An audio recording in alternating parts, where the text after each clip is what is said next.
In the video, I showed putting those dividers in it and the end pieces on it and all that. I got creative, and right here's the bag. But what I did is, because I already have storage, so that's the other nice thing about this bag, is it's really hard. Okay, we open her up. So I'll show you what I did. I put a cooler in it. Look there. So we can, it's got cup holders and everything else. And if you don't need the cooler, you can use it as storage. Just put stuff in the cooler. So I installed a cooler in it. I measured it out and I found a cooler for it, and I just installed a cooler in it. So now it became a cooler bag.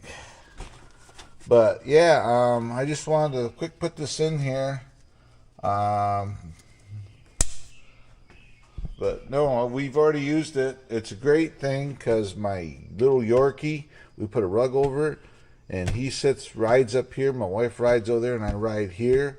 And it's just perfect for him. He can sit here and look around and everything else. We go for rides together. But no, it was pretty stiff before. But like I said, it's 12 inches by 9 by 9. 12 inches from front to back, 9 inches wide, 9 inches deep. And you use that dimension and just go and find your cooler to fit in there. This is an Igloo, obviously. I'm no way sponsored by them, but yeah, it fit right in there.